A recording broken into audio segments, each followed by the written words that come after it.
Шоқан Уәлиханов атындағы нөмірі 28-ші мектепте күрделі жөндеу жұмыстары қарқынды жүріп жатыр. Қазір нысанның ішкі бөліктері жаңартылып, сыртқы аумағын реттеуге дайындық жүргізілуде.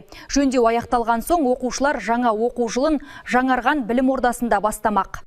Мектептің күрделі жөндеу жұмыстары ғимараттың ішкі бөлігіндегі әрлеу мен сыртқы аумақты ретке келтіру кезеңінен басталған. Мақсат жаңа оқу жылына дейін білім ошағын толықтай жаңартып, оқушыларға қолайлы жағдай жасау дейді мектеп директоры. 26 мамырда басталды, 25 тамызда аяқталды деп жоспарлап отыр. 240 балаға арналған мектеп болатын бұрында. Сол қалпында қалды, ешқандай қосылған жоқ. 316 миллион теңге бөлінген болатын.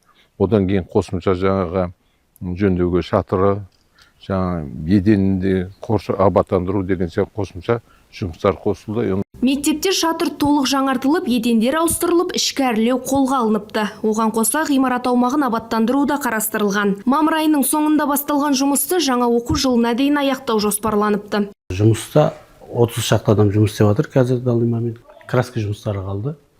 Енді сыртқы мен криша жұмыстары басталайын деп жатыр. Техникалардың бәрі жеткілікті.